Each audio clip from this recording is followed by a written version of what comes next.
안녕하세요. 그나무 타임입니다.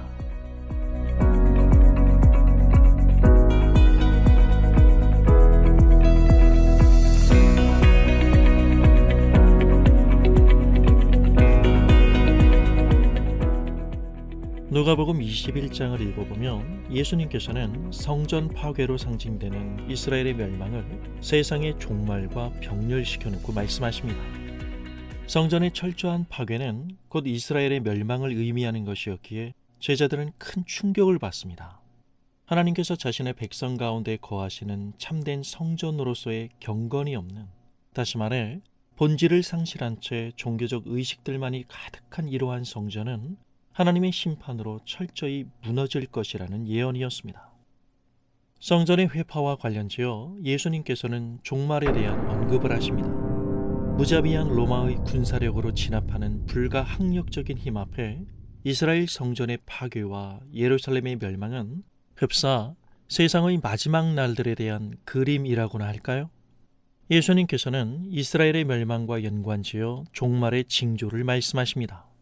도처에서 등장하는 거짓 그리스도의 출현, 전쟁, 기상이변, 자연재해, 전염병의 창궐, 하늘에서조차 크고 두려운 징조들이 보일 것이라고 말씀하십니다. 하늘과 땅에서 모든 질서가 뒤흔들리는 혼란과 불안의 시대가 될 것을 말씀하신 것입니다. 예수님께서는 하나님의 백성이 살아가야 할 종말의 시대는 고난과 미혹의 시간이 될 것임을 말씀하시면서 제자들이 하나님의 말씀 안에 굳건히 서서 예수님을 증거할 것을 당부하십니다. 제자들은 하나님이 무엇을 행하고 계시는지 정확히 파악하는 태도를 가지고 있어야 한다는 말씀입니다. 성경은 그것을 이렇게 말합니다. 깨어있으라. 불안을 부추기는 세상 가운데서 종말의 현상들이 혼란스럽고 감당할 수 없는 것처럼 느껴지더라도 사실상 이런 모든 일들은 하나님의 목적 안에서 일어나는 일들이기 때문에 제자들은 무엇보다 자신의 백성을 지키시고 보호하시는 하나님을 신뢰하는 가운데 진리를 증거해야 하는 것입니다.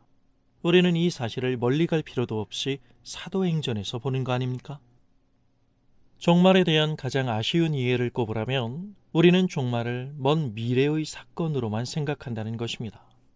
언제나 그렇듯 종말에 대한 사람들의 호기심 속에서 끝이라는 막연한 두려움과 공포의 반응은 주님을 믿는 우리에게조차도 종말의 본질을 호도하게 만들 수 있습니다.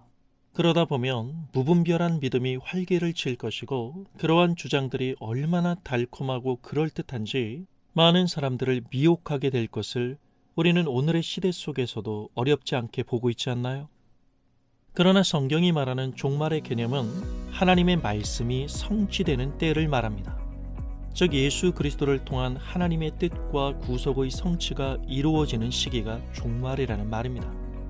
그렇다면 예수님의 초림과 재림 사이의 시간인 2022년을 살아가는 우리 또한 종말을 살아가는 세대입니다.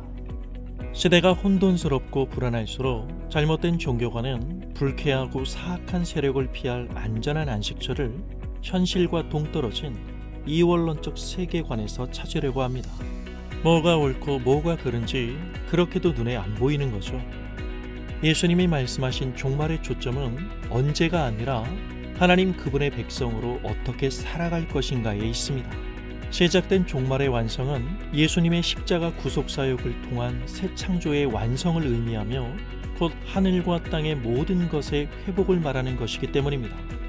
그렇기에 하나님의 약속인 종말의 완성을 바라보며 사는 바른 신앙은 이단 사이비들처럼 종말적 현상에 호들갑을 떠는 것이 아닙니다.